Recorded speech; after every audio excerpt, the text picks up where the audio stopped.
Assalamualaikum warahmatullahi. Dalam video ini insya-Allah kita nak bincang satu istilah yang diguna pakai oleh Bursa Malaysia, iaitu unusual market activity. So jangan ke mana-mana.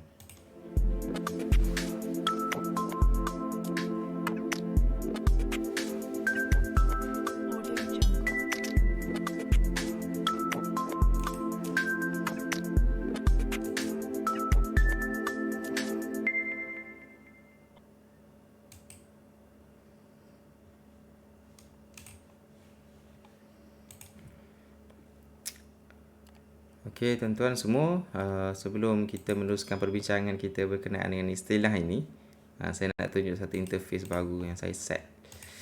Tada! Kalau sesiapa yang biasa tengok Iron Man kan, nampak macam Iron Man. Okey? Alright, so biar saja nak test sistem. Okey, kita nak bincang berkenaan dengan satu istilah yang biasalah. Kalau sesiapa yang dah biasa dengan market, kita akan biasa dengar istilah ini, iaitu UMA, ataupun apa yang dipanggil sebagai unusual market activity. Okay? Unusual market activity. Kalau tuan-tuan semua follow saya di TradingView, semalam saya ada publish satu idea dekat sini lah. Kalau tuan-tuan follow saya punya TradingView, tuan-tuan akan dapat notification dekat sebelah ni lah, dekat notifikasi ni. Okey, ataupun notification. And then okey, bila tuan-tuan klik sini, dia akan, bukan notification dekat di sini. Okey, dekat sini.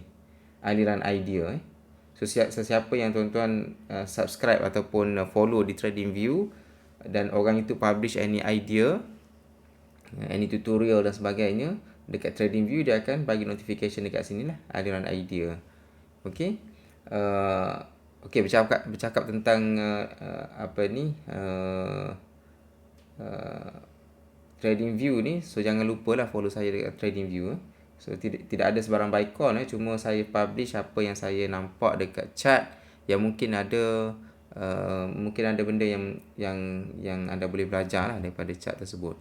Sesuatu benda yang sangat penting untuk saya stress di sini, apa-apa sahaja yang saya publish di TradingView bukan bermaksud buy call. Dan saya kadang-kadang saya publish saja, saya tak beli pun counter tersebut. Banyak idea-idea yang saya publish di TradingView adalah bertujuan untuk pendidikan saja dan tidak ada sebarang buy call diberikan. Okay, this is a very important disclaimer. Okay, kalau tuan-tuan semua tengok apa yang saya publish semalam, iaitu berkenaan dengan satu counter Kobe. Counter Kobe.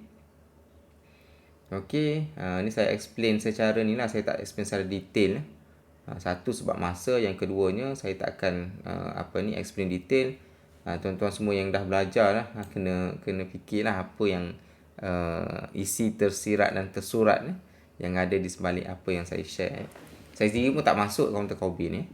Okay, so Kobe ialah sebuah syarikat yang terlibat dengan sektor industrial products. Okay, yang telah membuat pergerakan harga yang luar biasa. Semalam Kobe membuat harga yang luar biasa. So pihak Bursa Malaysia telah mengeluarkan UMA query terhadap syarikat ini. Ini benda yang kita nak belajar lah dalam video kali ini. So pihak pengurusan Kobe, bila Bursa Malaysia meminta penjelasan daripada Kobe, maka pengurusan Kobe telah mengatakan bahawa mereka tidak tahu menahu. Ini skrip yang biasa lah. Okey. So daripada mana saya dapat maklumat ini?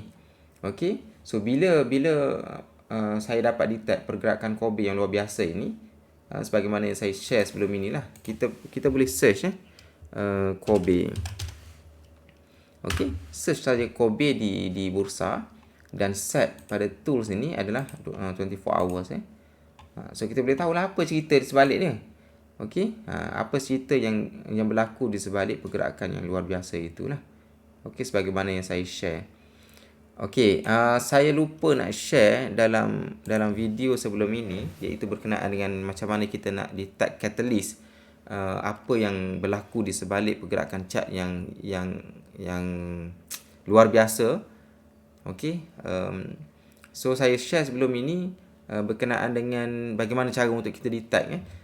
Tapi kadang-kadang kita punya keyword itu mungkin menyebabkan kekeliruan. Walaupun kita set 24 hours pun banyak dia akan keluar.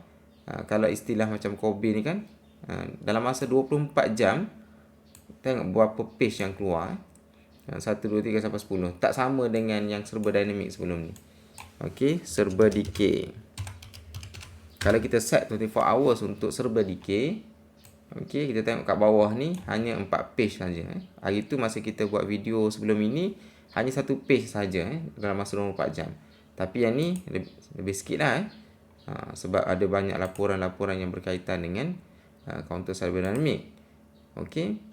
Sekiranya tuan-tuan semua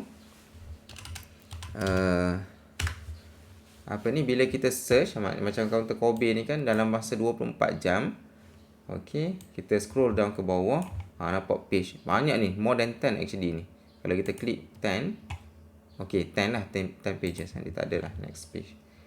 Okey, Kobe Russian matcher bla bla keluar yang tak ada kaitan dengan counter ini. So apa yang kita nak kena buat?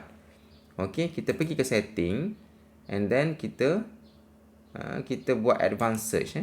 So dekat advanced search ni kita boleh set region, language dan sebagainya lah. So biasanya kita ambil region, kita ambil lah Malaysia. Okey, kita nak fokus laporan-laporan ataupun daripada Malaysia sahajalah, fokus kepada Malaysia sahaja. Okey. Ni tips yang saya lupa nak share gitulah. Malaysia, mana Malaysia? Advanced search. Okey, kalau 9 page tadi kan, so sekarang ni dah tak ada dah. 2 page saja. Okey. Yang ni fokus kepada berita-berita daripada Malaysia lah yang berkaitan dengan Kobe. Okey. Alright. So kalau kita tengok Kobe semalam dalam masa 24 jam dia punya publication dia, ada 2 berita daripada DH. Ada 2 berita daripada DH. Satu ini respon daripada syarikat pengurusan Kobe lah. Okey, yang apa ni, query daripada bursa. Sekejap, ada satu report daripada DH juga. Pergi mana dah? Mungkin more than 24 hours. So kita search dekat sini mungkin past week lah. Kita nak cari artikel itu. This one. Okay, 1 day ago. Sebab tu dia tak trigger waktu 24 hours. So Kobe gets UMA query as share price hits limit up. Sebelum ni kita dah bincang berkenaan dengan limit up. Okay, so Kobe get UMA query. So bila berlaku pergerakan yang luar biasa kepada counter Kobe, Bursa Malaysia dia akan minta penjelasan lah kenapa boleh berlakunya pergerakan tersebut. Sebab ini adalah salah satu daripada mekanisme untuk menjaga untuk menjaga kepentingan para pelabur dan juga pedagang lah. Okey, kalau dekat Bursa Malaysia, tuan-tuan semua boleh search Bursa Malaysia,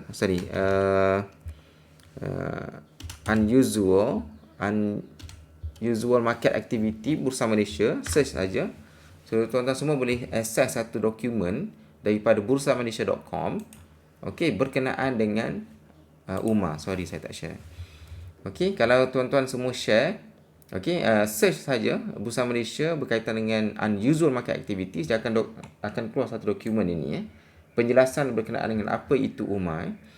So kita mungkin boleh go through sikit lah, okey, berkenaan definition dan penjelasan berkenaan dengan UMA ni.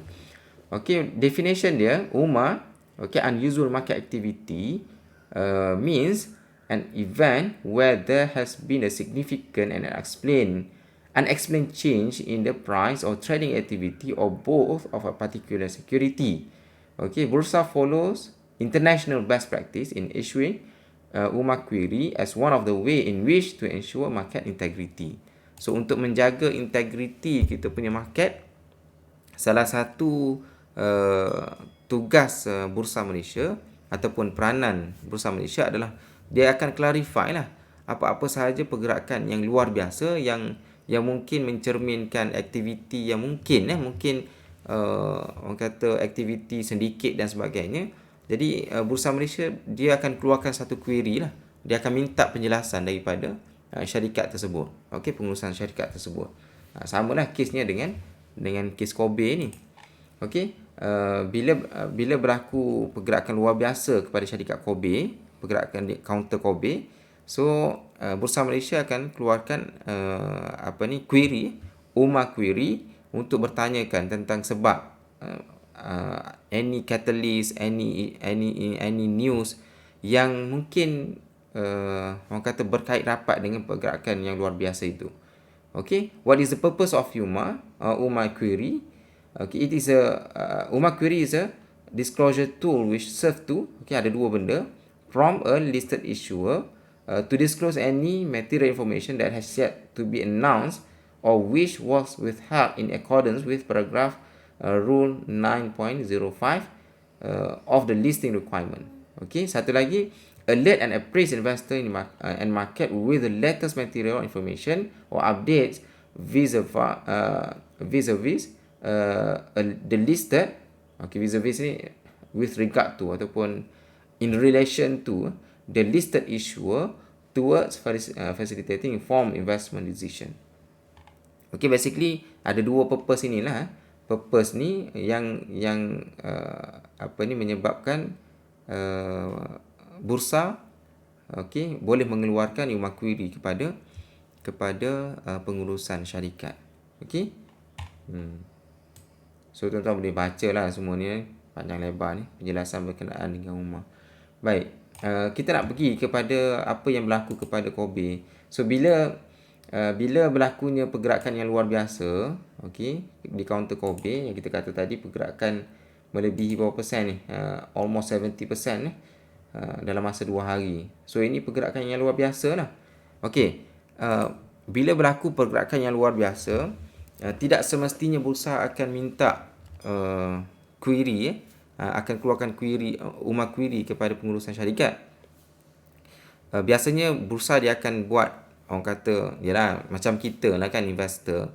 Kita akan buat search, kita akan cari berita-berita yang mungkin memberi penjelasan kenapa pergerakan sesuatu counter itu berlaku. Sama ada pergerakan positif, pergerakan bullish ataupun bearish. Okey, sama juga dengan pihak bursa, dia orang pun sama juga, dia orang ada staff dia kan. Jadi staff-staff dia akan tengoklah, search macam kita search lah, lebih kurang lah. Okey, dia akan carilah punca kenapa berlakunya pergerakan yang luar biasa itu. Kalau pergerakan yang disebabkan oleh contohnya announcement tentang quarter report yang bagus ke, ataupun quarter report yang rugi, yang banyak rugi dan sebagainya, ataupun dapat projek itu ke, projek ini ke dan sebagainya, maka pergerakannya macam tally dengan apa yang ada di luar sana. Maksudnya apa yang di-announcekan, berita-berita yang berkaitan dengan syarikat tersebut. Tetapi bila pihak bursa tak dapat cari apakah catalyst yang menyebabkan pergerakan tersebut, maka dia akan trigger bursa untuk keluarkan UMA query lah, untuk minta penjelasan daripada pihak berkenaan lah. Okey. So dalam kes Kobe semalam, mungkin pihak bursa tidak jumpa ataupun tak tahu apa yang menyebabkan counter ini bergerak dengan begitu laju. Okey, lalu UMA query dikeluarkan lah. Okey, so bila UMA query ni, sekejap. Kobe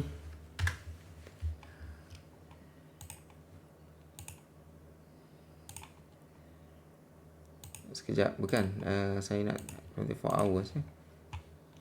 Okey, so bila yang ni kan, yang ni report daripada DH Market. So bila berlaku pergerakan yang luar biasa itu, biasanya bursa dia akan bertindak dengan cepat. Okay, Kobe gets UMA query as share price hits limits up. So biasanya tengok di sini, bila berlaku je pergerakan yang luar biasa, biasanya Bursa Malaysia dia akan bertindak dengan cepat. untuk bertanyakan apa sebabnya berlaku tersebut, apa sebabnya berlakunya kenaikan yang luar biasa itu. So Kobe Technology Berhad has been slapped with a UMA query by Bursa Malaysia following a sharp rise in its share price and volume today. The stock its limits up today after surging 29.79, sikit je, tak banyak pun okey, ataupun 42 sen saja. Okey, tapi dia dah trigger apa ni UMA query daripada Bursa Malaysia. Okey, so boleh tengoklah apa yang di-explain oleh DH kat sini. Cuma apa yang saya nak sebut, bila Bursa Malaysia mengeluarkan UMA query, so kita boleh tengok respon terus daripada syarikat ataupun pengurusan syarikat Kobe ni.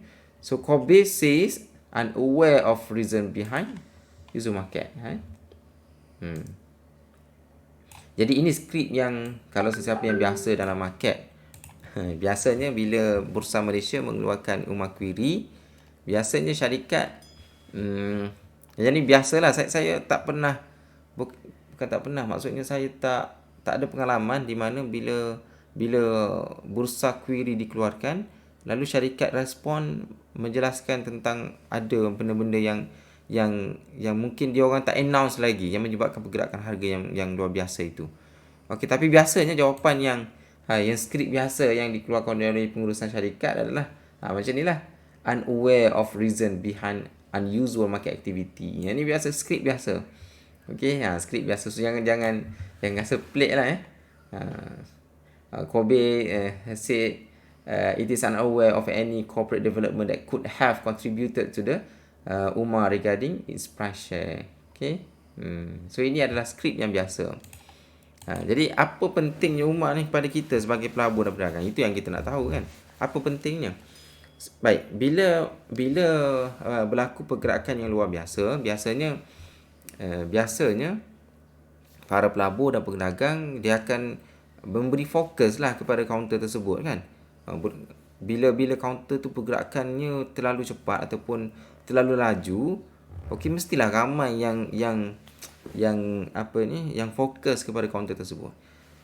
Kita sebagai pelabur dan pedagang yang orang kata yang bijak lah kan. Jadi bila UMA dikeluarkan, kita kena berhati-hati. Okey, berhati-hati. Bila UMA query dikeluarkan oleh Bursa Malaysia, okey, kita sebagai pelabur dan pedagang, kita kena tahulah bahawa pergerakan kaunter itu bukan disebabkan oleh fundamental. Okey, bukan disebabkan oleh catalyst yang mungkin reliable ataupun satu benda yang kita boleh percayai. So kita kena be careful. Jangan kita trade disebabkan oleh nampak untung banyak, lalu kita masuk kaunter yang menyebabkan bila orang keluar beramai-ramai, kita tak sempat keluar. Itu satu benda yang peringatan lah, yang penting untuk kita lah. Okey. Kalau pergerakan kaunter yang naik tapi tak kena UMA query, bursa tak keluarkan UMA query, okey, mungkin ada benda yang kita tak tahu. Okey, orang lain semua dah bincang dah. Tapi kita sendiri tak tahu. Yang tu kita kena search lah. Kita kena buat kajian sedikit. Kita kena cari kenapa sesuatu kaunter itu membuat pergerakan yang luar biasa. Okey, macam kes hari tu kan, kes serba dinamik kan, membuat penurunan yang drastik. Okey, so kita search, kita tahu punca dia apa, kan? Yang tu saya rasa tak trigger pun UMA query sebab bursa dah tahu dah penurunan yang drastik dalam serba dinamik sebelum ini adalah disebabkan oleh isu audit dan sebagainya. Jadi benda tu dah well known, semua orang tahu. So para pelabur dan pedagang dia boleh buat informed decision. Okey, boleh buat keputusan berdasarkan laporan-laporan yang telah available secara public di luar sana. Jadi ini satu message yang orang kata walaupun simple tapi sangat penting lah untuk kita sebagai pelabur dan pedagang untuk berhati-hati bila UMA query dikeluarkan oleh pihak bursa. Bukan maksudnya kita tak boleh trade langsung, tuan-tuan. Kalau orang yang professional, ini antara benda yang dia suka. Okey, bila berlakunya kenaikan tanpa fundamental, ini antara kaunter-kaunter yang orang kata kaunter goreng lah. Kaunter yang boleh buat untung cepat. Tapi satu benda yang kena ingat adalah sesuatu kaunter yang bergerak tanpa fundamental, dia boleh jatuh secara tiba-tiba yang menyebabkan ramai orang rugi. So kena hati-hati. So jangan kita terlalu mengejar keuntungan sehingga kita meletakkan modal kita dalam keadaan berisiko tinggi. Okey, so itu pesanan saya lah kepada tuan-tuan semua. Saya rasa itu saja untuk kali ini. Saya harap ada manfaatnya, khususnya kepada mereka yang baru lah dalam pasaran saham ini. So itu saja, wallahu alam. Terima kasih tuan-tuan. Sebarang komen, sebarang carangan boleh turunkan dalam ruangan komen di bawah, insyaAllah. Assalamualaikum warahmatullahi wabarakatuh. Jumpa lagi.